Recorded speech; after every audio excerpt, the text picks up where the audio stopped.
Bonsoir à tous. Laurent avec vous ce soir pour une antenne, non pas une libre antenne, quoique vous aurez l'occasion d'intervenir bien entendu, mais pour parler d'un ouvrage. Le titre de cet ouvrage, Le syndrome du bocal, de Claude Pineau, aux éditions Buchet-Chastel. Monsieur Claude Pineau, bonsoir. Bonsoir. Très heureux de vous avoir parmi nous ce soir. Alors, moi aussi. Pour parler de ce livre, j'aimerais juste lire le début parce que finalement, allez, la première page avec le début de la seconde est très parlant et ça dit tout dans une certaine mesure, à mon sens. Je me permets. Heureux. J'étais heureux, je ne le savais pas. Toujours pas. J'avais sans doute des problèmes de fric, ou de boulot, de mal de dos. Peut-être même des problèmes de cœur, ou de réchauffement de la planète, je ne me souviens plus très bien. Pour être précis, des problèmes de riches en quelque sorte, riches de santé. Les vacances étaient finies. Tiens oui, ce devait être cela le problème. La fin des vacances, septembre, la déprime. Du malheur en toc. La nuit, vers 4 heures, une brutale douleur à l'oreille gauche me réveille. Une violente otite. Sans signe précurseur.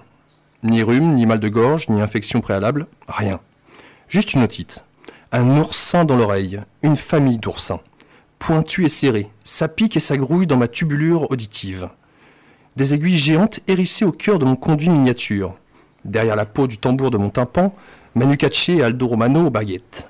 Pour un concert privé. Leurs ballets tambourinent des hurlements syncopés. Tempos surexcités, sons saturés, leurs attaques tranchantes sur le bord du pavillon crépitent dans la coquelée de mon lit maçon. La membrane lacérée du tympan grésille d'une fiévreuse friture. Mon crâne bouillonne. Et des guêpes, électrisées, bourdonnent, emmêlées entre les neurones de ma cervelle. Tout ce vacarme douloureux me tortille éveillé dans mon lit. Je suis en sueur, abasourdi et médusé, harassé.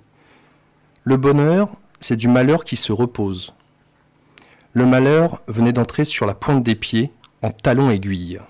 Le bonheur a dû s'arrêter là. Alors une entrée en matière qui donne déjà d'emblée un petit peu la manière dont le livre est écrit. Et puis en même temps, nous met le doigt sur finalement le bonheur que c'est que d'être en santé. Et puis de cette phrase, le bonheur, c'est du malheur qui se repose. Ça, c'est déjà une belle entrée en matière. Alors Claude Pineau, Le syndrome du bocal, aux éditions Buchet-Chastel. Le syndrome du bocal, le titre du livre. Pourquoi le bocal ? Bah oui, forcément. Parce que je suis resté enfermé dans le bocal de mon corps. En fait, il y a plusieurs raisons. Il y a évidemment celle-ci qui est essentielle, le bocal de son corps, enfermé. J'allais dire comme un cornichon. Sans l'aigreur quand même néanmoins. Et puis aussi en réanimation, j'y ai passé 3 mois. 3 mois en réanimation, c'est-à-dire qu'il y a, comme ici chez vous, il y a un bocal, les infirmières sont derrière et surveillent attentivement les légumes que nous sommes pour voir jusqu'où on va aller ou ne pas aller. Et puis il y a une troisième raison, c'est que c'est un petit clin d'œil littéraire au pamphlet que Céline a adressé à Jean-Paul Sartre lorsqu'il traitait d'antisémite, et il lui a adressé ce beau pamphlet à l'agité du bocal. Et donc moi, c'était l'inanimé du bocal.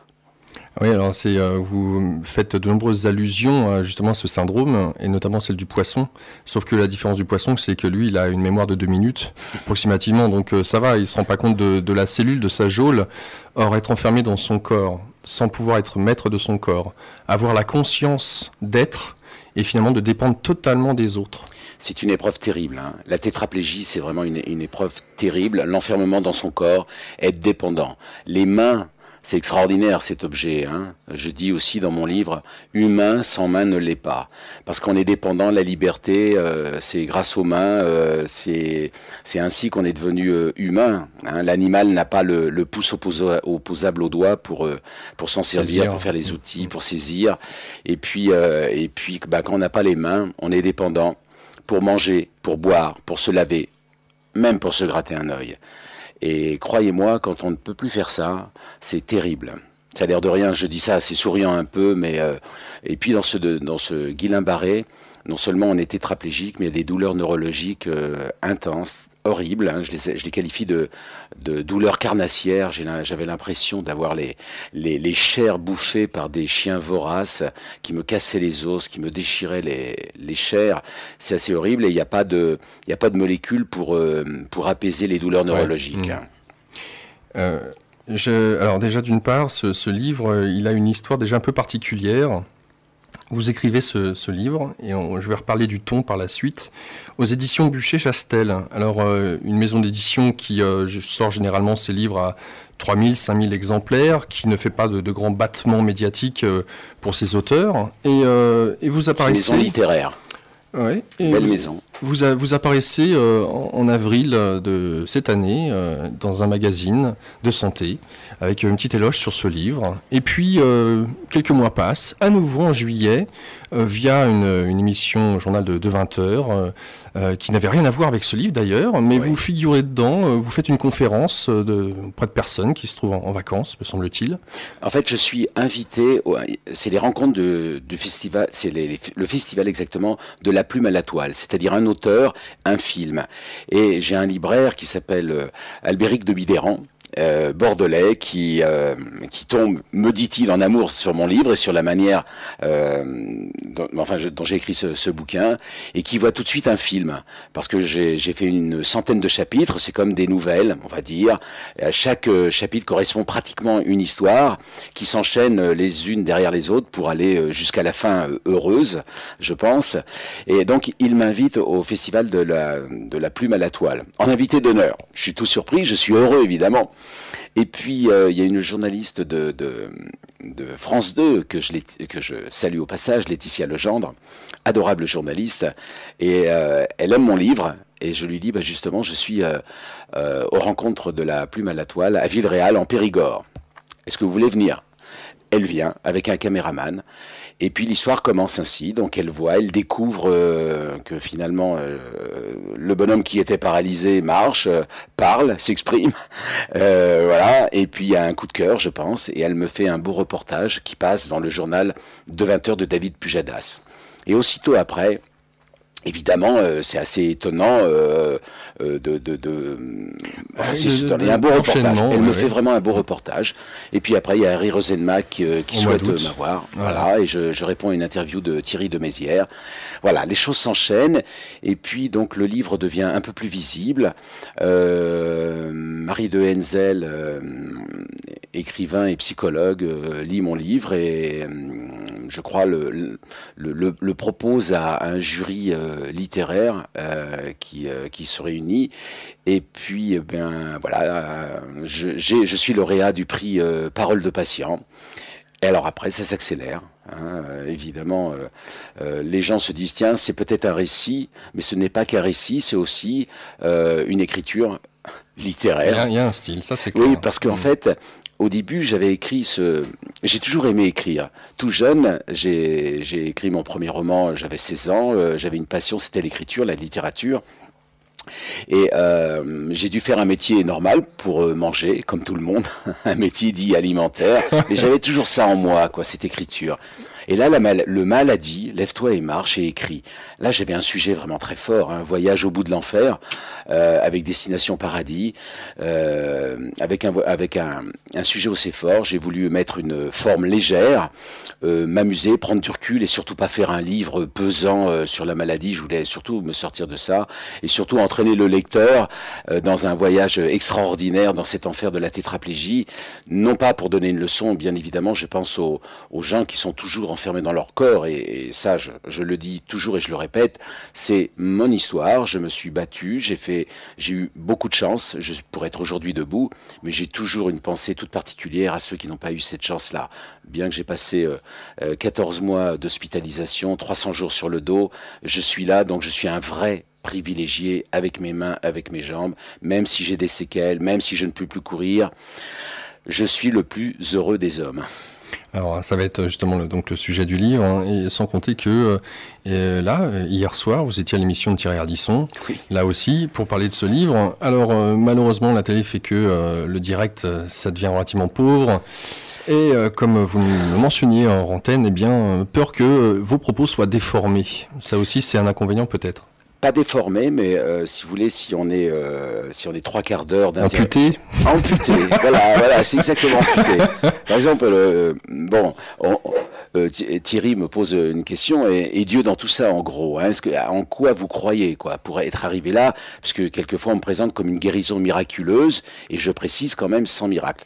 Donc la réponse c'est en quoi vous croyez? Je dis, je crois en moi, je crois en l'être humain, je ne sais pas, je cultive le doute, je ne sais pas, je peux rien affirmer. Et finalement, bah, on coupe, je crois en moi. C'est un peu prétentieux, c'est réducteur, quoi. Ouais, C'est un peu réducteur. Ouais. J'ai dit effectivement ça, mais j'ai continué. Bon, c'est le jeu, hein. On peut pas passer tout, donc voilà.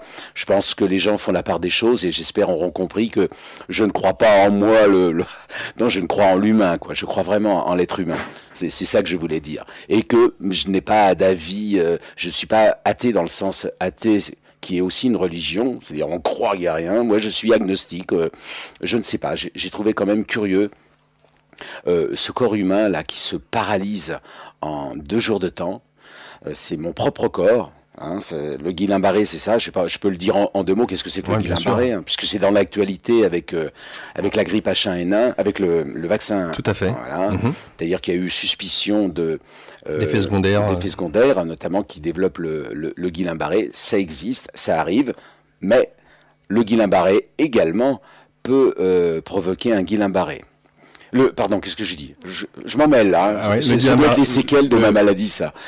En fait, la grippe A peut provoquer le syndrome de Guillain-Barré. Alors le syndrome de Guillain-Barré, c'est le système immunitaire qui se met à déconner. Pour une raison qu'on ignore encore aujourd'hui, il se trompe d'adversaire. Au lieu de tuer le virus pour lequel il est fait, le système immunitaire, là il déconne et il attaque la myéline des nerfs. Alors les nerfs, c'est comme un fil électrique, c'est un axone. Avec une gaine. Et puis autour, il y a une gaine, voilà, et qui accélère l'influx nerveux, le circuit électrique. Et donc il se met à détruire la myéline, croyant que c'est le corps étranger. Et puis à un moment, il réalise qu'il fait une connerie. Il s'arrête, ça s'appelle la phase plateau.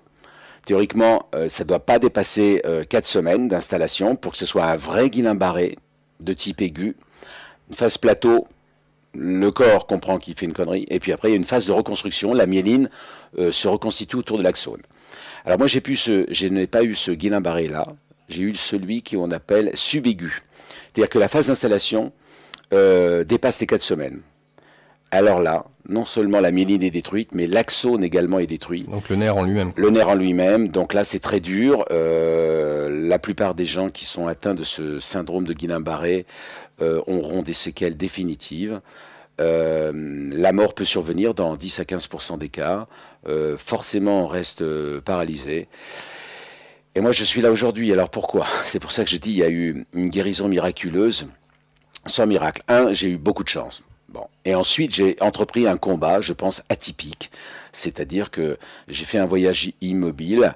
Je savais que si on fait une représentation schématique du cerveau, 50% de l'espace est occupé par les mains, 30% par le pouce et très peu par les idées intellectuelles. C'est triste à dire, mais c'est ainsi, en fait. Ce qu'on fait au quotidien développe une part du cerveau, schématiquement, hein, j'entends, hein, pas physiquement, schématiquement.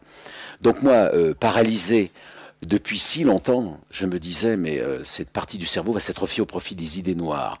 Alors j'ai entrepris une visualisation positive, une gymnastique, on va dire, du cerveau. Hein, il y en a qui le font dans les clubs de sport. Moi, je le faisais allongé. Et lorsque mes mains étaient paralysées pendant si longtemps, je pensais écarter mes pieds, mes mains, mes pieds aussi également. Je parle de mes mains, mais mes pieds aussi ont une importance. Mes mains, lever mes doigts, caresser, serrer, cogner, reprendre la peinture, bricoler, caresser ma femme, vous voyez, serrer mes enfants dans les bras. Tout le temps, j'y ai pensé, mais tous les jours, comme un scolaire, comme vraiment. Je crois que ça exagérer l'effet placebo, on va dire. Hein. J'ai cultivé l'espoir, sans cesse. J'ai entrepris ça. Après, lorsque les gens rentraient dans ma chambre, je leur disais, fier comme Artaban et avec mes 2 bras le long du corps, fier comme Artaban, là, il y avait des jours où c'était dur, mais je leur disais, en mars, je marche. En mars, je marche. C'était comme un défi. En fait, je ne leur parlais pas vraiment, je parlais à mon corps. Janvier est passé, je ne marchais pas. Février, il y a eu mars, et en mars, je ne marchais toujours pas. Alors là, au lieu de baisser les bras, ils étaient déjà engourdis à côté de mon corps. J'ai dit en avril, je vais dénouer des fils. Et ce qu'on me reprend de temps en temps, la plus belle érection de ma vie, fut un jour celle de mon petit doigt, qui s'est levé d'une manière magique. Pas magique dans le sens vrai, mais pour moi c'était magique, j'en avais les larmes aux yeux, quoi. Hein. Je l'ai exhibé fièrement au personnel soignant, aux médecins, et c'était assez incompréhensible, parce que pour avoir de l'électricité, de l'influx nerveux au bout du petit doigt, pardon, il faudrait encore que l'axone et la myéline soient reconstruites jusqu'au petit doigt. Or, c'est impossible, puisque la repousse commence par le proximal, c'est-à-dire près de l'épaule, puis après le coude, etc., jusqu'au distal, ce qu'on appelle le distal. Et pourtant, tout le monde a vu ce petit doigt, toute la journée, bouger. Explication. Alors, il n'y a pas eu de miracle, je ne sais pas, il y a eu des courants dérivés. Qui peut expliquer? Je ne sais pas. En attendant, le doigt bougeait. Bon, il a bougé qu'une journée. Après, il était très fatigué. C'était l'angoisse, parce qu'à nouveau, je replongeais dans la tétraplégie. Et alors, seulement après, une semaine après, cette fois-ci, l'épaule a commencé à bouger lentement, d'une manière délicate, puisque tout s'était ankylosé. Lorsque les articulations ne sont plus mobilisées, il y a comme une ankylose. Je ne vais pas dire que ça se solidifie, mais presque. Et puis, de longs mois après, un jour, j'ai pu enfin me lever dans des douleurs pas possibles, puisque les douleurs, c'est la traîne qui m'a suivi jusqu'à aujourd'hui. Hein, j'ai des douleurs neurologiques importantes, mais j'arrive à repousser les barrières de l'inacceptable. Pareil, je fais un travail, on va dire, mental, ou je ne sais pas comment on peut le qualifier, c'est-à-dire que, par exemple, quand je suis en dédicace, souvent, j'attire des gens qui ont des douleurs, qui ont des malheurs, et qui voient que je m'en suis sorti. Donc, sans être une leçon, c'est une voie que j'ai tracée, et si les gens peuvent suivre, trouver des petites astuces, tant mieux pour eux.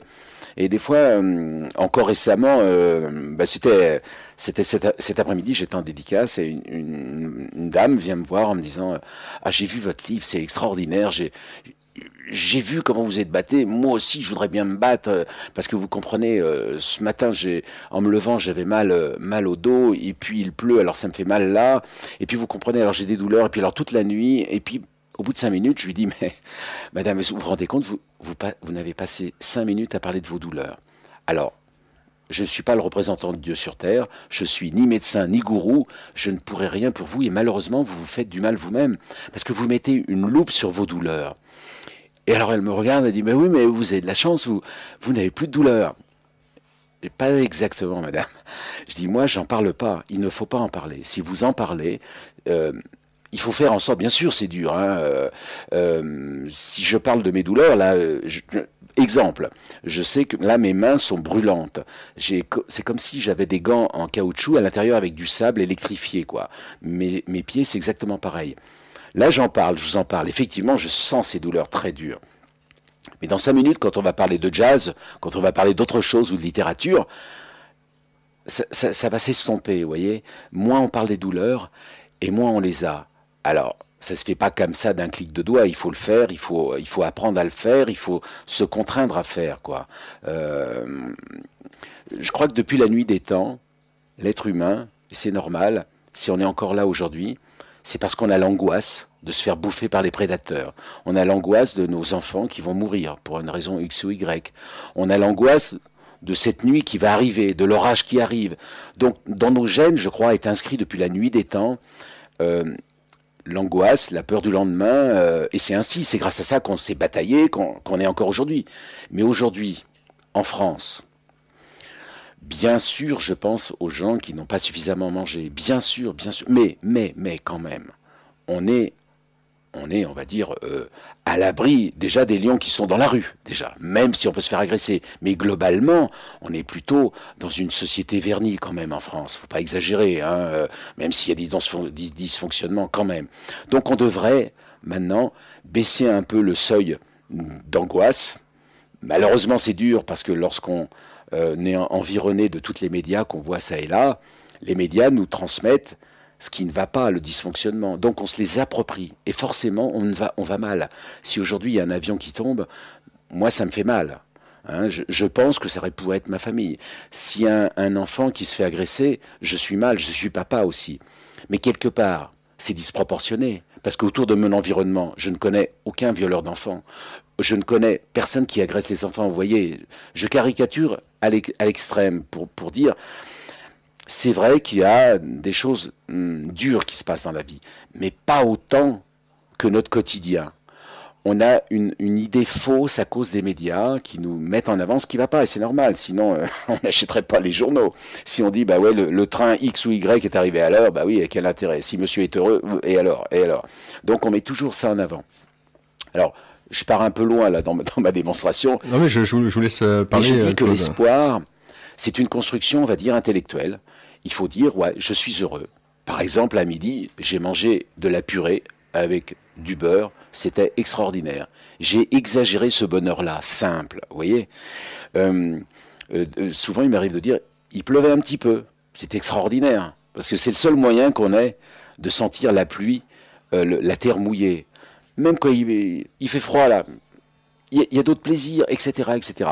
D'une médaille qui est négative, de l'autre côté, on peut trouver quelque chose de bien. Même c'est pour ça que je dis, vous avez cité mon début de livre, heureux, j'étais heureux, je ne le savais pas. Même si j'ai des douleurs au dos, même si je sais que le réchauffement de la planète, c'est pas terrible, même si, mais quelque part, à partir du moment où on n'est pas hospitalisé sur un lit à air pulsé, comme tous mes amis qui sont restés, qui ont un guillain-barré et qui sont dans le bocal de leur corps, je dis qu'on est privilégié.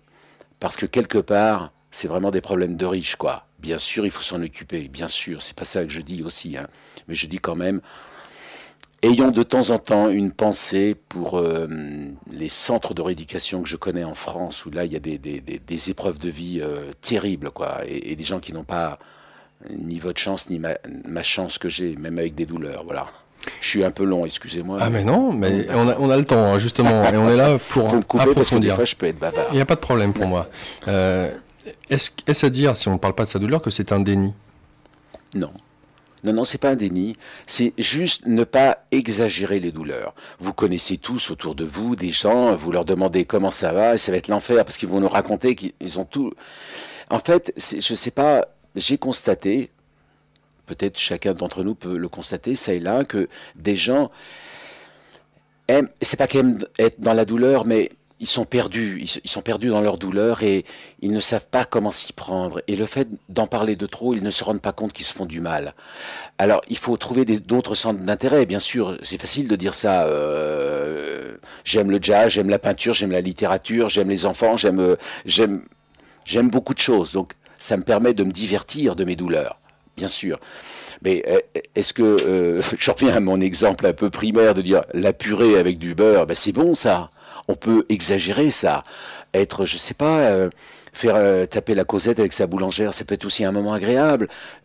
Pourquoi avoir des bonheurs compliqués si on n'aime pas la littérature, si on n'aime pas le jazz, ou si on peut aussi avoir des bonheurs simples, discuter, sourire. Là aussi, j'essaie de contaminer les gens dans le sourire. Arrêtez de faire la gueule si vous pouvez. Uniquement pour vous faire du bien en tant qu'égoïste.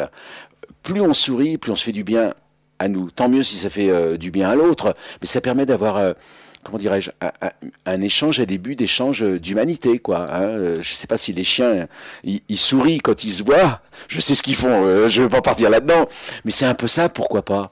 Pourquoi on se ferait pas un sourire, même si sur quelqu'un est pas sympa, c'est pas grave.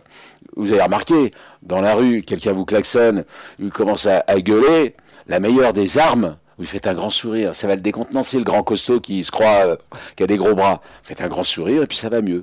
Bon, pas tout le temps, mais souvent quand même. Alors on va aborder ce livre. Avant de l'aborder, à proprement parler, de voir cette descente aux enfers, et c'est le terme que j'aurais utilisé, donc c'est vraiment bien que vous l'ayez utilisé.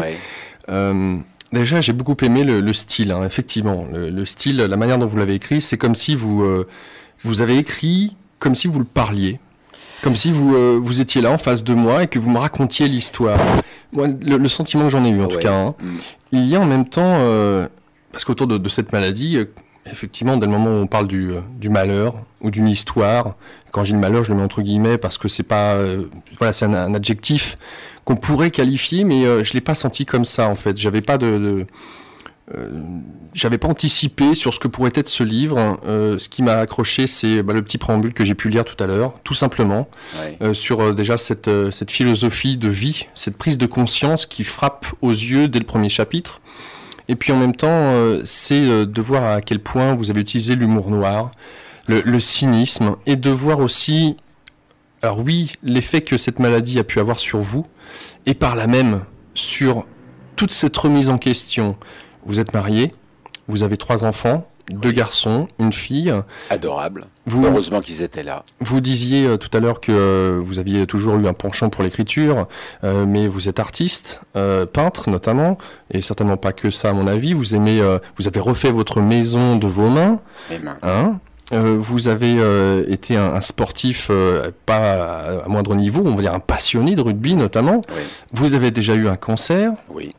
Donc voilà, on peut dire que de prime abord comme ça, un homme qui aime jouir de la vie, qui aime jouir des bonnes choses, et qui sait profiter déjà de prime abord comme ça, en tout cas tel qu'on le découvre, et de voir à quel point finalement cette descente aux enfers a pu avoir des répercussions sur vos amis, votre cercle intime, la manière dont vous jugez l'humanité dans ce livre, hein, à un moment donné, hein, c'est tellement dur.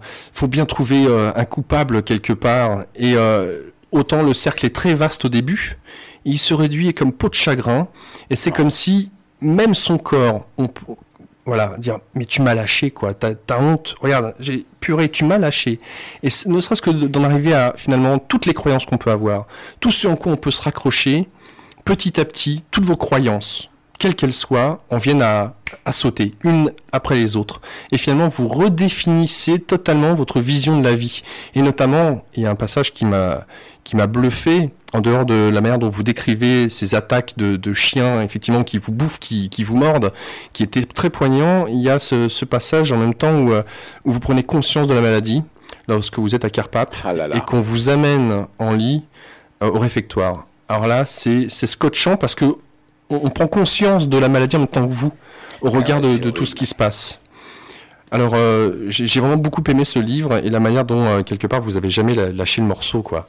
Finalement, les chiens qui vous ont bouffé, vous avez agi comme un bulldog, hein. Ça a été vraiment j'essayais de les mordre. La rage. Alors tout à l'heure, vous parliez d'humour. Oui, c'est vrai que il vaut mieux presser d'en rire avant d'en pleurer. Et souvent, je trouve qu'avec humour qu'on décrit le mieux les épreuves de la vie. Sinon, c'est pâteux, c'est lourd. Moi, je voulais entraîner le lecteur dans ce voyage incroyable, quoi.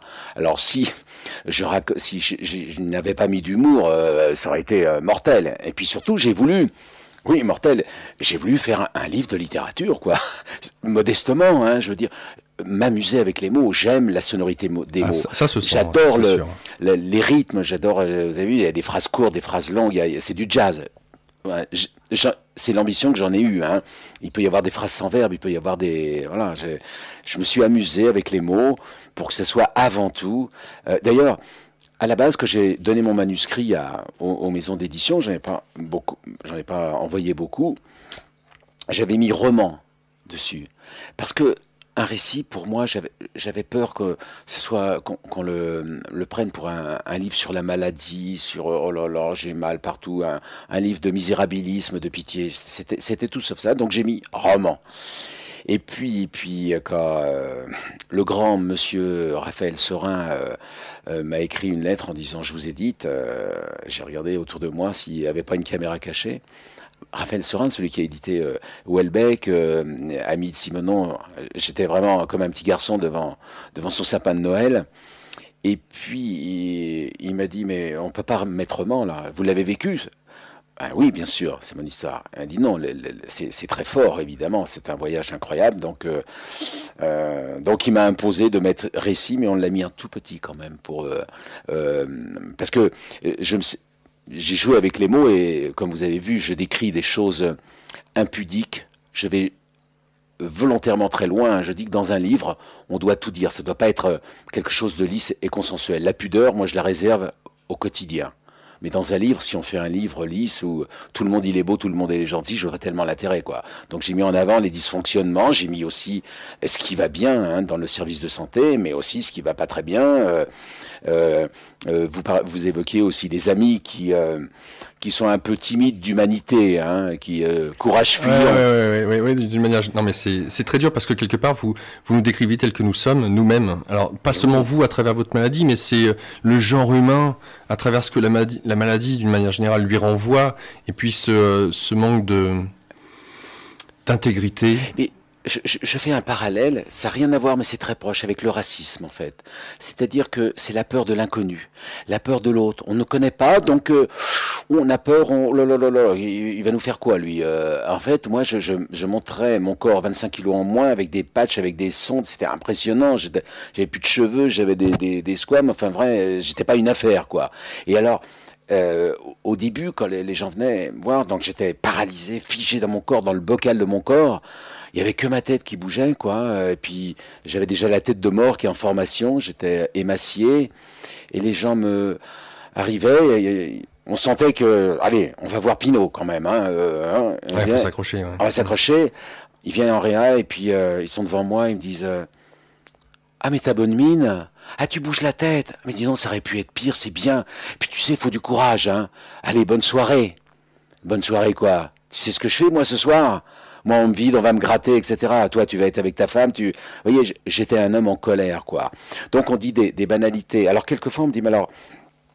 qu'est-ce qu'il aurait fallu dire, qu'est-ce qu'il aurait fallu faire. Je sais pas si d'abord il y a pas de leçon, il aurait fallu comment dirais-je, un exemple.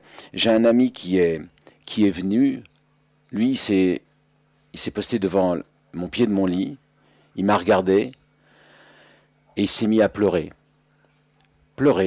en disant excuse-moi, mon pauvre Pinot, je voudrais pas être à ta place, tu me fais de la peine. Et alors là, moi-même, j'ai repris les clés de mon comment dirais-je, de mon corps en disant t'inquiète pas mon GG, je vais m'en sortir, je vais me battre.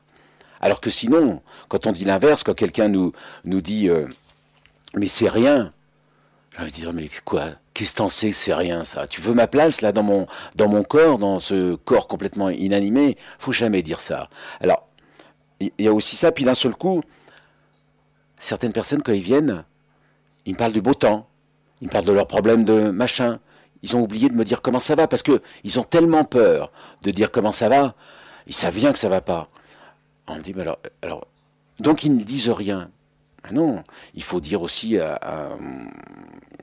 quand quelqu'un a une épreuve de vie très dure, on peut aussi lui dire « Alors, ce matin, comment tu vas ?» Ça, on peut le dire. Il ne s'agit pas de dire « Alors, ça va ?» Non, bien sûr, mais il faut se prendre des nouvelles de quelqu'un qui est abîmé dans son corps, quelle que soit l'épreuve l'épreuve qu'il subit. Hein. D'ailleurs, ça peut être un AVC, ça peut être même une dépression nerveuse, ça peut être tout, quoi. Hein. Allez, même une peine de cœur, on va dire. Vous voyez ? Juste donner un peu d'empathie, quoi. Si on aime les gens, si on les aime pas, ben on va pas les voir. Hein, on fait pas sa BA, tout simplement. Comment a réagi Buchet-Chastel suite à petit à petit, ça fait bientôt 1 an que le livre, comment ils ont réagi? Est-ce qu'ils arrivent à suivre un petit peu? Est-ce qu'ils réalisent un petit peu ce qui se passe? Je sais pas s'ils sont derrière la radio, mais et ils sont étonnés eux-mêmes, quoi, parce que ce livre fait un bouche à oreille étonnant. Je suis en préconisation dans beaucoup d'écoles d'infirmières. Je viens faire des conférences débats. Quand je dis des conférences débats, j'explique mon parcours. J'adore aussi ce public de soignants, d'infirmières. C'est un public attentif qui est vraiment des jeunes infirmières qui ont évidemment, si on choisit ce métier-là, on a plein d'empathie pour les autres. Vraiment, j'adore, j'essaie de rendre, dans ma mesure, ce qu'on m'a donné. Parce que si je suis là aujourd'hui, eh bien, c'est ce que j'ai dit hier soir chez Thierry Ardisson, merci le service public, merci, j'ai cotisé pendant des années, toute ma vie active, pour rien, parce que j'ai jamais eu un rhume. Et là, j'ai profité quand même de ça. Faut dire merci. Merci au système quand même français, hein, n'en déplaise à d'autres, à certains ou à d'autres, je sais pas. D'accord, donc en tout cas Buchet-Chastel un peu dépassé quoi par le phénomène. Oui, parce que, mais je dirais même au-delà les libraires. Allez, je vais les égratigner un tout petit peu, pas tous bien évidemment, parce qu'en fait, au début, un récit par Claude Pinault, illustre inconnu, c'est qui? Oh là là, mais je comprends. Chaque semaine, il y a des centaines de bouquins qui sortent. Donc comment choisir plutôt Pinault que Dupont, que Musso ou Lévy? Bon, on choisit plutôt Musso et Lévy, c'est sûr, c'est normal, hein, et ils ont du succès. Alors que Pinault, Pinault au début, il était rangé tout au fond de la Fnac, dans la zone médecine, rayon paralysé, etc. Donc les gens qui voulaient m'acheter, il fallait, pardon monsieur le vendeur de la Fnac, est-ce que vous avez le syndrome du bocal? C'est quoi le syndrome du bocal? Donc évidemment, j'étais pas visible.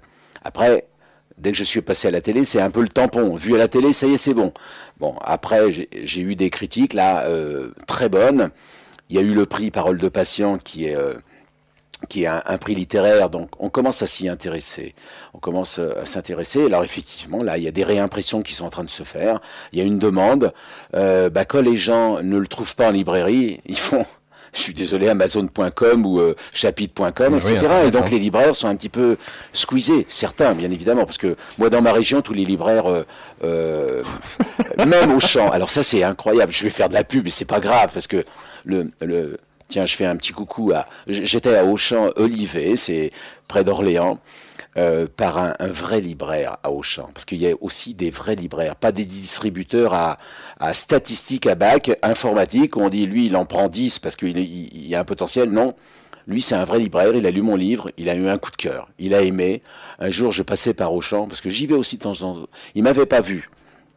Et c'était juste avant l'été, et il y avait une dame qui lui demandait « Ah, je veux emmener des bouquins pour la plage, un truc, conseillez-moi. » Et lui, il m'avait pas vu, il m'a dit achetez le syndrome du bocal, c'est exceptionnel, vous allez rire, il m'a fait un baratin pas possible, c'est une histoire d'amour, vous allez vous amuser, il y a de la rigolade. Donc voilà, un jour je me suis retrouvé au Champ d'Olivet, oh putain je leur fais de la pub, va falloir qu'ils me donnent, à toutes les caisses, j'étais en tête de gondole, alors, vous voyez, avec les chewing-gums, il y avait le syndrome du bocal de Claude Pinault et les chewing-gums, c'est extraordinaire quoi. Eh bien, au Champ d'Olivet, ils en ont vendu, je sais pas, je crois 500, c'est incroyable. Pourquoi? Parce qu'il était lisible. Il y a un libraire qui dit qu'est-ce que c'est que le syndrome du bocal. Et puis voilà. Donc merci Dominique. J'étais encore, ça fait la 3e fois que je vais à Auchan d'Olivet. Il me demande d'y aller. Alors petite anecdote, Bûcher-Chastel. Ils vont pas être contents, mais c'est souriant parce que un jour, la première dédicace qu'on me demande, c'est une libraire du Super U de Baule. Vous n'avez pas intérêt de rigoler, hein? Le Super U de Baule. Et je dis à ma maison d'édition, il faut donner des livres à Super U de Baule, je vais faire des dédicaces. Et j'ai senti dans le regard, Claude, le Super U de Baule, qu'est-ce que vous allez faire là-bas? Eh ben oui, là-bas, il y a des lecteurs, il y a des gens qui aiment lire, il y a des gens qui aiment une histoire. Et là-bas, j'en ai vendu plus que Musso. Donc ça m'a fait marrer. Parce que il y a à la base un homme ou une femme libraire qui aime, qui a lu. Voilà, faut lire. Évidemment, comment voulez-vous ne pas parler d'un livre si on ne l'a pas lu? Qui a aimé et qui a communiqué tout autour. Moi, je me suis déplacé, j'ai parlé avec les gens et puis voilà. Et puis après, il y a le bouche à oreille qui se fait. Donc, pour revenir à Bûcher-Chastel, maintenant ils sont d'accord avec moi, ils sont derrière moi en disant oui, faut répondre à la demande parce que le livre du petit Pinault provincial d'Orléans. Ça marche bien, il a raconté une histoire qui est peu ordinaire. Alors, il y a en tout cas quelque chose qui me paraît évident, c'est que ce livre, alors oui, beaucoup d'humour, et en même temps, vous parliez au début de la manière dont vous êtes, entre guillemets, guéri, on y reviendra de ça. Il y a un secret dans le livre. Et il est vrai qu'il y a cet élément de visualisation, vous en parlez, mais pas tant que ça, pas de trop. Mais alors, ce qui est très intéressant, au-delà de ça, c'est qu'on peut pas en saisir l'importance de cette visualisation si on ne saisit pas avec quelle strate vous descendez petit à petit dans cet enfer, parce que finalement, il y a bien un moment donné où quand on est enfermé dans son corps, quand on a la rage de vivre, et c'est ce qui vous est arrivé, il faut bien trouver les solutions là où elles sont. Alors vous mentionnez tout à l'heure la méthode Coué, la visualisation, le fait de ne pas parler de sa maladie, ou même de se regarder. La première fois que vous avez eu l'occasion de vous voir dans une glace, ça a été un choc terrible, et notamment quand vous avez commencé à remarcher un petit peu à un moment donné, vous voyez dans le miroir, j'ai dit non, on vire le miroir, quoi. Je veux pas me voir dans cet état-là. Ouais. Là aussi, c'est une manière, quelque part, d'enlever tout ce qui pourrait générer des pensées négatives, ou générer justement un mal-être dont on n'a pas besoin pour remonter justement la pente. Il y a aussi, dans cette idée de visualisation, et on en parle régulièrement à cette antenne, notamment, vous parliez des sportifs de haut niveau. Lorsque des professionnels du parachute, avant de sauter, eh bien, ferment les yeux, pareil pour la poutre, les bras parallèles, ou que sais-je encore, ferment les yeux et enchaînent dans leur tête tous les gestes qu'ils peuvent avoir. Et ce qui est intéressant, et ce que l'on sait scientifiquement, c'est que le cerveau ne fait pas la distinction entre notre réalité et ce que l'on visualise, ce que l'on perçoit, ce que l'on voit ou ce que l'on touche. Et c'est ça peut-être le grand paradoxe apparent, c'est qu'il n'y a pas une ou deux réalités, mais il y a un tout, un ensemble qui existe réellement, qui est tangible, en tout cas pour des moments où on prend la peine, je dirais, de visualiser. On sait par exemple que le stress génère, ça les médecins le savent, les scientifiques le savent, génère une baisse du système immunitaire. Alors moi, ce que j'aimerais aussi savoir, c'est de prime abord comme ça, avant que vous ayez eu cette prise de conscience, de visualiser et de mettre de côté, je dirais, tout ce qui pouvait vous entraîner un peu plus profondément dans la maladie. Est-ce que vous avez eu l'occasion de pouvoir en parler avec les médecins? Est-ce que ce dont on parle là, ils vous l'ont expliqué? Et est-ce que ça pouvait justifier à leurs yeux le fait que, tiens, c'est pas tant un miraculé, il a utilisé telle pratique, tel système? Mais vous savez quoi? C'est moi qui ai expliqué. Ah ouais, d'accord. Non mais, parce qu'en fait, le problème, pour être sûr des choses qu'on avance, il faut le mesurer. Il faut le double aveugle. Comment voulez-vous faire un double aveugle avec de la pensée positive? C'est impossible. On peut pas le mettre en musique, quoi. Hein. Si vous prenez un médicament, un effet placebo, on sait quoi agir. Mais là, il faudrait Claude Pinault avec une pensée positive. Il faudrait un deuxième Claude Pinault avec exactement les mêmes choses. Et puis quelqu'un qui n'a pas la pensée positive.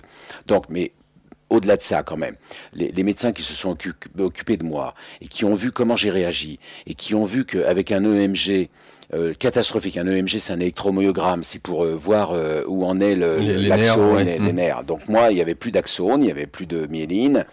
Le premier médecin qui m'annonce avec un diagnostic que je qualifie de coup de poing dans la gueule. Oui. Ah, ils sont forts, ils sont doués quand même, hein, après avoir fait 5 ans d'études, voire plus, pour ce qui est de la pédagogie ou la diplomatie. Wow. Monsieur Pinault, donc il bougonnait derrière son écran où il voyait les résultats de l'EMG, de ma torture électrique, et il disait oh là là là, l'axone et tout. Alors il bougonnait avec son opérateur et ma femme s'approche en se souvenant vaguement des derniers cours de fac de sciences. Qu'est-ce que c'est que l'axone? Alors c'est quoi l'axone? Vous savez, mon mari, c'est un ancien sportif de bon niveau, il va se battre, il va faire de la kiné. Alors il se retourne vers elle et puis il lui dit, mais madame, vous n'avez pas bien compris. Il pourrait y avoir 15 kinés au-dessus de lui. Malheureusement, il ne remarchera plus. Il ne bougera plus. Alors le plus dramatique, on va dire que c'est pas là. À l'arrière, oui, il fait une faute de communication. Mais le hasard de la vie fait que 1 an et demi après, lorsque je sors et que je suis d'accord en déambulateur et j'ai des amis communs, et je raconte cette anecdote-là. Et elle me dit, ah bon, il t'a dit ça comme ça? Oui, oui. Ma femme est là, Elisa. Oui, oui, bien sûr, ça fait le tour de l'hôpital. Ah bon? Tiens, bizarre. Voilà. 3 mois se passent, et je revois à nouveau cette amie.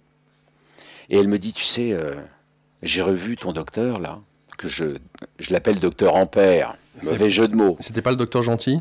Ah non, non, non, c'est le docteur Ampère. C'est le docteur Ampère, lui, c'est autre chose. Et alors le docteur Ampère, il dit, est-ce que tu te souviens de Claude Pinault?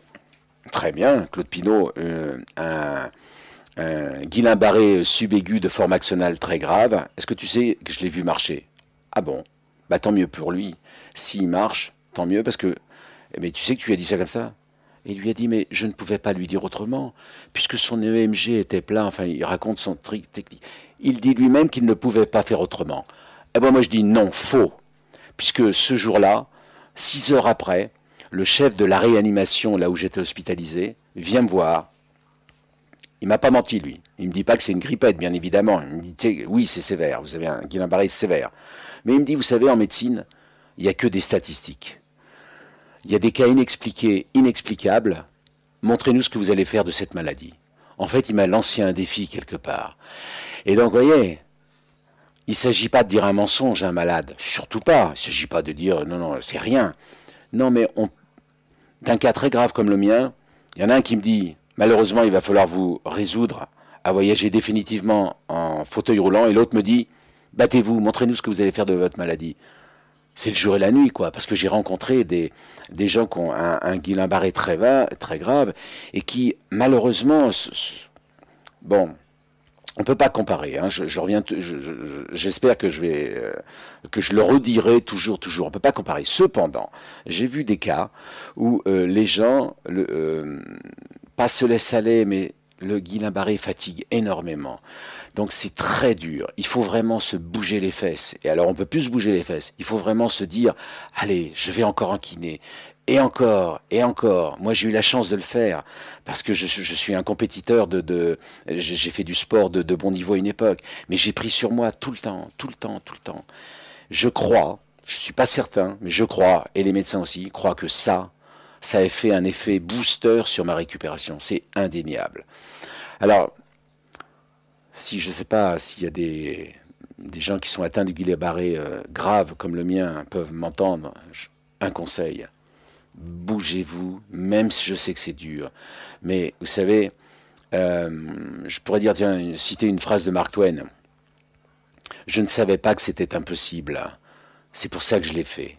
Ou alors les barrières les plus infranchissables, en fait, c'est celles qu'on se met nous-mêmes. Si nous-mêmes, on se dit ça, je ne pourrai plus rebouger, méfiez-vous, on risque vraiment d'entendre ce qu'on a dit, quoi. Ça, c'est dur. Et puis, encore une phrase qui me parle beaucoup, ce n'est pas parce que les choses sont difficiles qu'on ne les fait pas.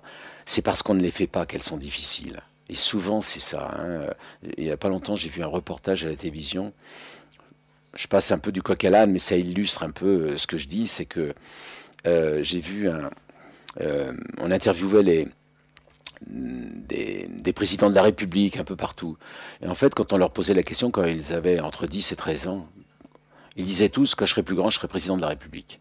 Alors que moi, je disais, je vais être peintre ou je vais être pompier, ou voilà, comme tous les gosses, quoi, comme la plupart des mômes. On a des rêves, voilà. Mais quand on croit tellement fort à quelque chose, on a plus de chances qu'un autre que d'y arriver, quoi, voilà. La foi déplace des montagnes. Absolument, quoi. Hein, vouloir, c'est pouvoir.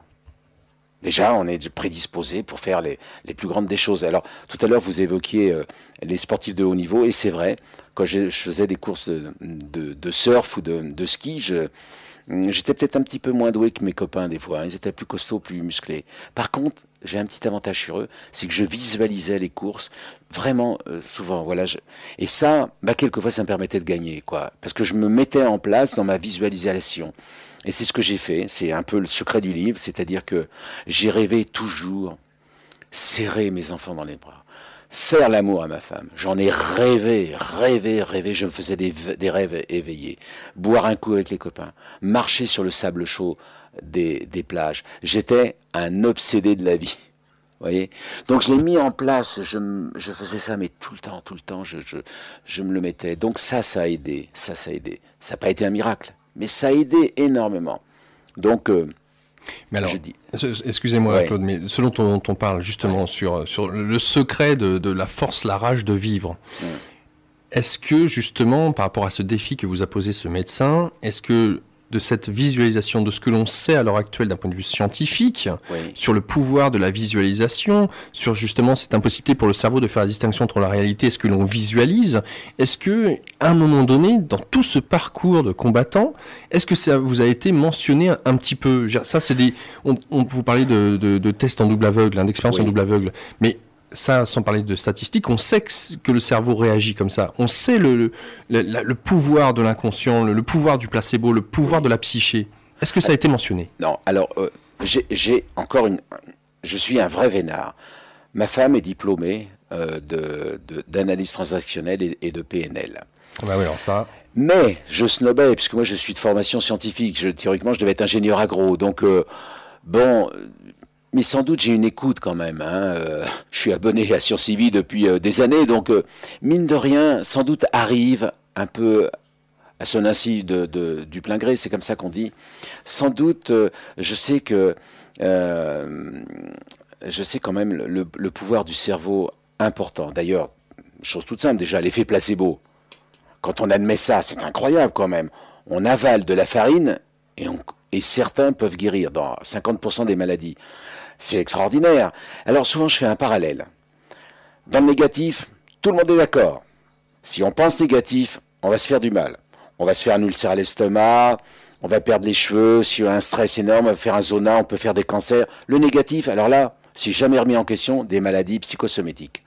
En revanche, le positif, oh, on n'est pas sûr. Mais pourquoi ça marcherait dans un sens et pas dans l'autre? Donc moi j'ai décidé de cultiver l'espoir et de me dire, je vais me faire une guérison psychosomatique. Je veux guérir. J'ai une vidéo sur mon site internet qui a été faite par mes enfants et on me voit faire presque un lapsus en disant, j'ai mes doigts qui poussent dans la tête. Je veux mes doigts qui poussaient dans ma tête. Je les voulais tellement fort, mais quand je les veux tout le temps, quoi. Si je fais encore une autre analogie, si vous prenez 50 tonnes d'eau et vous les balancez sur un bloc de granit, ça va le laver. Si vous prenez 50 tonnes d'eau et vous les versez au goutte à goutte sur un bloc de granit, il va commencer à y avoir une petite érosion. Donc moi, ma petite érosion, c'est ça.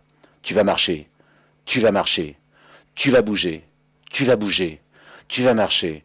C'est de la programmation neuro-linguistique. Bon, c'est un peu plus complexe que ça, bien évidemment. Mais je rêvais tout le temps.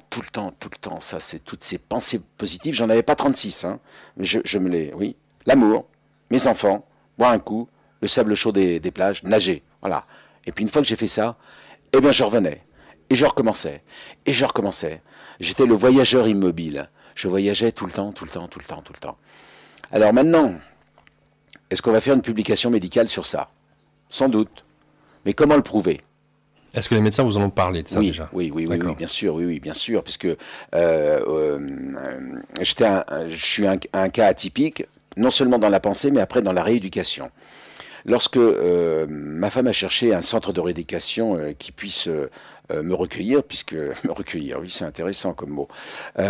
J'étais un cas très lourd, hein, il me fallait un contrôle d'environnement, vous savez, c'est pour appeler l'infirmière, c'est comme un bouton poussoir, comme le sketch des inconnus, on donne un petit coup, là, un coup c'est l'infirmière avec la tête, parce qu'il n'y avait plus que ma tête qui bougeait, j'avais une paille, c'était une sonde pipi qui arrivait jusqu'à une sonde pipi, qui n'avait pas servi, bien évidemment, et qui allait à ma bouche.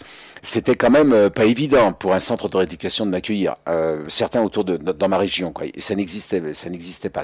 Et puis, alors oui, j'allais presque oublier la chose la plus importante, c'est que non seulement j'étais paralysé, mais j'avais des douleurs énormes. Ce qui fait que pour me laver chaque matin, j'occupais 3 aides-soignantes. Alors sur les 35 heures, ça prend un sacré coup, ça. Hein. C'était pas évident, parce qu'il fallait qu'il y en ait une qui me prenne entre le pouce et l'index. Et puis, à l'aide d'une compresse, on me nettoyait les doigts comme une gaufrette cassante. Hein. Sinon, c'était des douleurs. J'avais plus de peau symbolique. Il y avait des douleurs... comme si c'était à vif. C'était à vif. Donc, on me prenait, on me tournait avec précaution. Je dormais dans des gouttières avec des mousses, dans des orthèses extérieures. J'avais des algodystrophies. Mes mains étaient... Il y avait des œdèmes. C'était... vous avez vu dans un passage de mon livre, parce que je le dis, mais pas pour faire pleurer, je suis attaqué par des mouches. Nous sommes en septembre et il fait chaud. La réanimation, on ouvre les fenêtres. Il y a des mouches qui se posent là sur le plafond et qui me lorgnent. Et puis, comme toutes les mouches, elles visent sur mon ventre, qui n'est plus une piste d'atterrissage ronde et chaude, qui est un peu fraîche. Mais leurs pattes, j'ai l'impression que c'est des petits poignards qui me lardent le peu de gras qui me reste encore du bide. C'est impressionnant, quoi. Ça veut dire que je suis un tétraplégique douloureux. La courge douloureuse, c'est moi. Donc ça prend du temps. Et je suis parti un peu partout. Le début de ma question, je ne sais plus si ça y est. J'y reviens. En fait, avant, dans les centres de rééducation, dans beaucoup de centres de rééducation, on disait un Guillain-Barré, il ne faut pas qu'il fasse trop de rééducation, ça peut nuire à la récupération neurologique. Lorsque ma femme en a visité un, je dirais pas le nom, Mais elle a été reçue par la responsable neurologie. On a dit, mais vous savez, votre mari a beau être sportif, mais attention, faut pas qu'il fasse trop de rééducation. Ça va aller à l'encontre de sa récupération. Par exemple, j'ai un petit jeune qui a 18 ans, il a passé son temps à faire ça, tout le temps.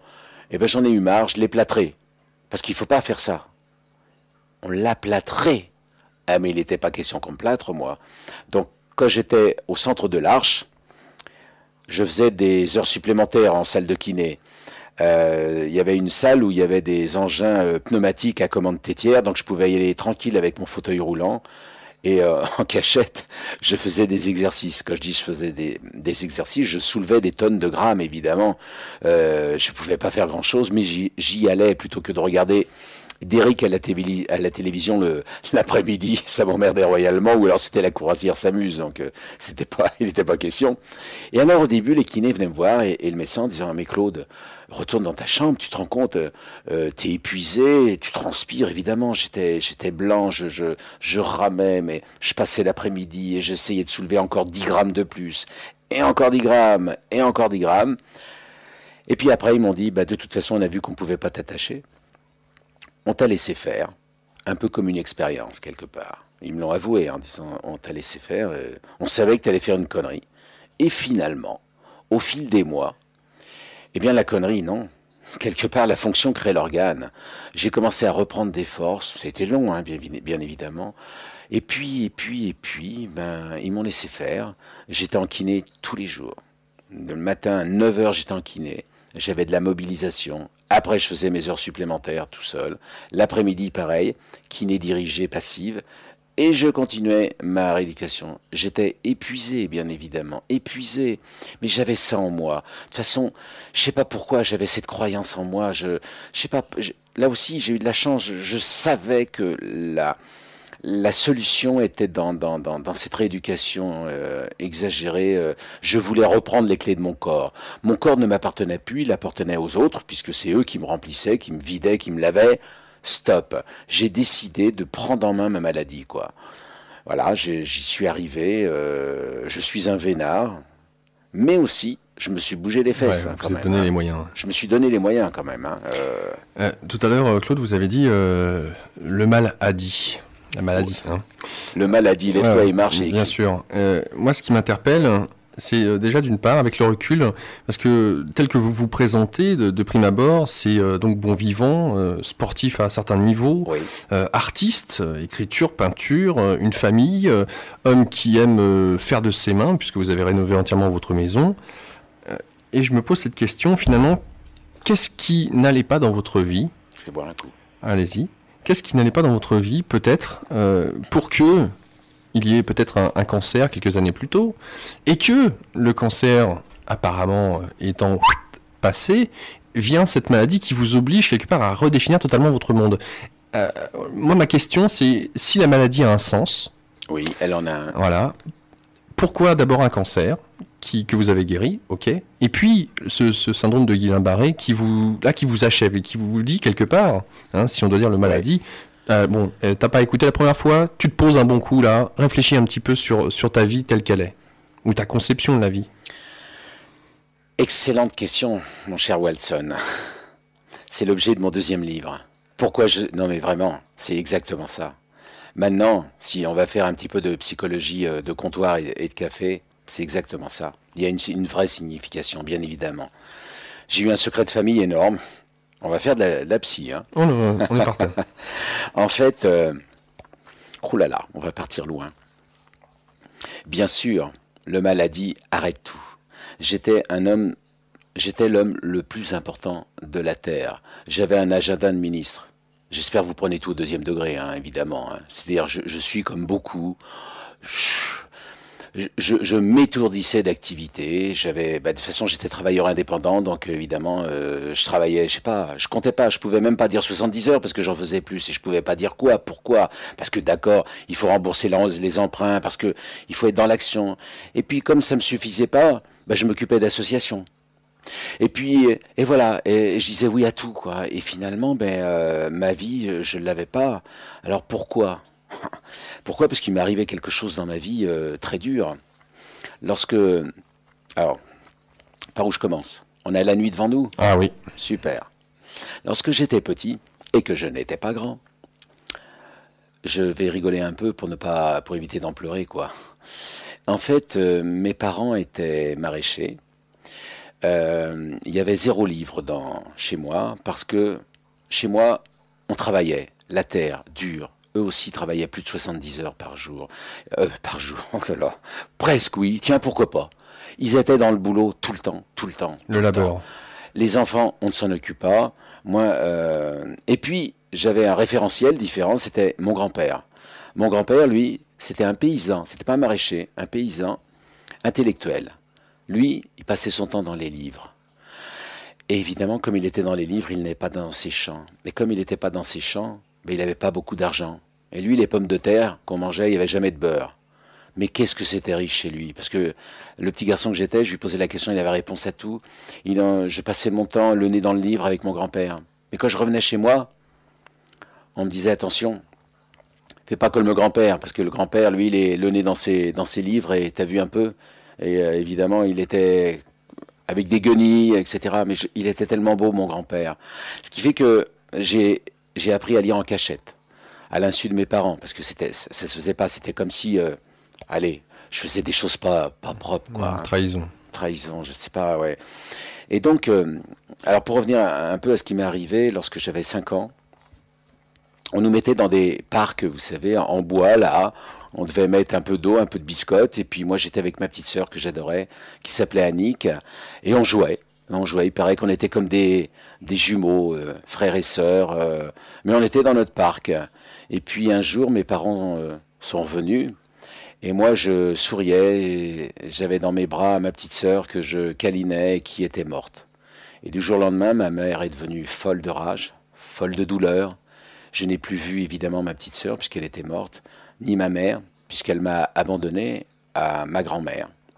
Je n'ai plus vu ça, je dis ça, c'est curieux, hein, plus vu l'amour que j'avais de ma petite sœur puisque ma mère ne m'a jamais embrassé. Et j'ai vécu avec un grand mystère, avec une culpabilité énorme. Et si c'était moi qui avais tué ma sœur? À l'école, quand il y avait une gomme qui était piquée, c'était moi. J'avais toujours peur. J'étais tétanisé. J'ai fait quelque chose de mal parce que quand je criais Annick, quand je demandais à Annick, ma petite sœur, les gens se mettaient à pleurer. Et arrête de parler de ça. Et donc je savais qu'il s'est passé quelque chose de lourd. Qu'est-ce que j'ai fait? Mais qu'est-ce que j'ai fait? Pourquoi ma petite sœur n'est plus là? Et puis voilà, j'ai vécu, puis j'ai grandi, puis 1 an et demi après, ma mère est tombée enceinte et on m'a donné une Annie. Et on m'a dit, tiens, voilà ta petite sœur. Mais moi, c'était pas ma petite sœur, c'était pas celle-là, quoi. Alors, j'ai construit là dans un secret incroyable, avec cette culpabilité. Est-ce que j'ai fait, est-ce que j'ai fait pas? Je n'ai pas fait. Et puis, la vie a fait que, même à 18 ans, lorsque j'interrogeais mes parents et qu'au-dessus de mon lit, il y avait une photo avec 3 enfants. Il y avait 2 petites filles et puis un petit garçon, et que je demandais, mais je comprends pas, c'était avant. Après, je ne disais pas, j'ai dit 18 ans, mais non, j'ai dû poser la question à 12 ans, je sais pas les dates. Et on me disait, c'est le photographe qui s'est trompé. Il a mis 2 petites filles. Voilà, tout comme ça, dans le non-dit incroyable. J'ai fait une forme de psychothérapie pour voir quel était le problème. Bon. Et puis, un jour, j'ai fait un cancer de la gorge, là, un cancer de la thyroïde. J'avais quelque chose dans la gorge, je n'avais pas dit. Et en fait, j'étais hospitalisé à Villejuif. En face de moi, je ne sais pas si vous voyez Villejuif, en fait, c'est comme un livre ouvert qui se regarde. Et dans ma chambre d'hospitalisation, où j'allais subir l'iode radioactif dans une chambre plombée, j'avais en face de moi des enfants cancéreux, des enfants sans cheveux, avec des yeux qui criaient à l'aide, ou je sais pas, enfin, qui me touchaient énormément. J'étais touché par ça. Ça m'a renvoyé sans doute dans une bulle de temps de mon enfance. Et quand j'ai avalé mon iode 131 pour soigner le cancer de la thyroïde, j'écris tout le temps. Hein, donc j'ai écrit ça. Et là, j'écris, je fais de l'écriture automatique. Je regardais les Parisiens qui partaient c'était le vendredi, et qui devaient pester dans les embouteillages, et qui devaient gueuler, ça n'avance pas. Je rêvais d'être dans les embouteillages. Moi, j'étais avec mon cancer. J'écrivais, là, et je faisais aussi de la PNL. Je boostais cette pilule radioactive dans mon corps pour tuer cette vacherie de cancer qui m'avait cloué à terre. Voilà. Et donc j'écrivais quelque part à un moment, au bout, dans les larmes, est venu, en écriture automatique. Ça y est, j'ai enfin déterré ma sœur qui était dans Dans ce non-dit. Ouais, excusez-moi, dans ce non-dit, quoi. Et en fait... excusez-moi. Et donc après, on a fait une relecture de ces plaquettes. Et la chose la plus horrible qui m'est arrivée, plus que mon cancer, puisque le cancer a été détecté sur la table d'opération, c'est pour ça qu'on l'a retiré. Et un jour, on m'a dit, vous savez, votre cancer, on a eu une deuxième relecture, ce n'était pas un cancer. Et là, j'ai failli en crever d'injustice en disant, mais mince, on s'est gouré en fait, quelque part, quelque part, il y avait ma petite sœur.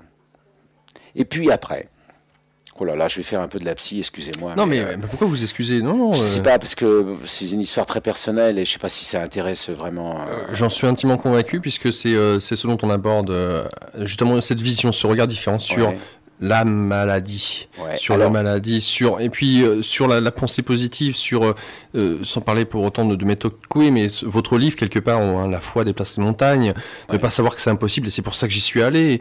Il y a tout ça derrière, et en fait, à quel point la liaison entre la psyché, notre psyché, le corps, et notre quotidien, finalement, est-ce que, puisque vous posez la question dans le livre, mais Dieu, il existe, s'il existait, j'aurais quelques mots à lui dire en face à face. Oui, théoriquement, c'était le titre de mon livre. C'était, si Dieu existait, j'aurais eu 2 mots à lui dire. Mais pas pour moi, parce que je vois des enfants hospitalisés à l'Arche, je vois des petits bonhommes, là aussi, ça me parle énormément, des petits bonhommes qui sont allongés, qui sont trachéotomisés, qui sont avec leur compresseur à air. C'est horrible, c'est horrible. Et là, je dis, putain, la vache, il y a tellement de malheurs comme ça, c'est horrible. Et c'est pour ça que sous ce regard de ce livre, et puis l'effet domino faisant que, de parler de cette expérience que vous avez, à mon sens, décrit très bien à quel point, dans une certaine mesure, on est responsable de ce qui nous arrive. Et oui, parce que j'ai pas dit la fin. Oui. Parce que c'est pour ça que je vous laisse continuer. Il n'y a pas de problème. Donc il y a ça, c'est cet épisode. Donc, la maladie me dit stop, arrête. Mais moi j'ai recontinué. Après, je me suis remis au boulot et j'ai recommencé. Et j'ai eu un accident de sport violent. Au squash, j'ai fait une fracture arrachement qui n'a pas été vue. Parce que j'avais des amis médecins, des amis radiologues. Et évidemment, quand le mal a dit, le médecin n'a rien vu. Parce qu'un ami, il regarde pas la radio. Et en fait, il n'avait pas vu que j'avais une fracture arrachement du cartilage. Et comme je faisais des marathons, eh bien, j'ai pulvérisé ça. Et puis, au bout d'un moment, j'ai une coxarthrose très grave. Et autant j'ai eu plein d'opérations, j'ai pas la trouille de passer sur le billard, j'en ai fait. Il y en avait une qui me foutait la pétoche. C'était la prothèse de hanche. Parce que normalement, je devais être opéré d'une prothèse de hanche 1 mois avant mon Guillain-Barré. Et cette opération me tétanisait. Pourquoi? Je savais pas. Se mettre un remplacement, c'était comme une amputation. C'était comme remplacer quelque chose qui vous appartient. Quelque chose. Et finalement, après, j'ai compris que ma grand-mère, que j'adorais par-dessus tout, ma grand-mère qui m'a élevé, qui était ma deuxième maman. Un jour, elle s'est fait renverser par une voiture et moi j'étais pas là, j'étais pas là. Et puis c'était un dimanche. Elle s'est retrouvée avec une jambe en mal état. C'est un interne de garde qui a pris peur un peu pour les conséquences et qui l'a amputée sans lui demander ni à personne. Il a pris la décision d'amputer. À tort ou à raison, peu importe. Mais en attendant, quand ma grand-mère s'est réveillée, au bout d'une semaine, on peut dire qu'elle est morte de chagrin. Je peux le dire, morte de chagrin. Ça paraît, s'il y a des médecins qui entendent, ils vont dire oui. Elle est morte de cette amputation. Et je crois que je fais une jonction avec ma peur de la prothèse, quoi. Quelque part, c'est la même hanche. Je sais pas, je pourrais jamais le dire, mais je ne voulais pas cette prothèse de hanche. Ça faisait 10 ans que normalement, je devais être opéré de la prothèse. Si je vous montre mes radios, si vous êtes médecin, vous allez courir en disant mais vous auriez dû être opéré depuis longtemps, il n'y a plus de cartilage, il n'y a plus rien. Et malgré tout, je marchais avec ma béquille, je serrais les dents. Là aussi, c'est sans doute ça, je serrais les dents pour ne pas être opéré. Et là, enfin, j'avais tellement des douleurs invraisemblables, et puis je m'étais motivé, j'ai même pris pratiquement une psychothérapie pour accepter l'opération incroyable, alors que tout le monde me disait, mais c'est rien une prothèse de hanche. Vous savez ce qu'on dit pour une prothèse de hanche? Je vous le donne en mille, je l'ai mis dans mon bouquin. Moi, ma grand-mère, elle s'est fait opérer, depuis, elle court comme un lapin. Posez la question à n'importe qui, les prothèses de hanche, c'est rien. Moi, ma grand-mère, elle court comme un lapin. Je l'ai entendu 1000 fois. Eh ben moi, ma grand-mère, elle n'a jamais couru comme un lapin. Elle est morte de chagrin sans sa hanche. Donc, eh bien, j'ai pas pu me faire opérer des prothèses de hanche. J'ai encore ma vieille hanche, avec os sur os, sans aucun cartilage, grâce au Guillain-Barré.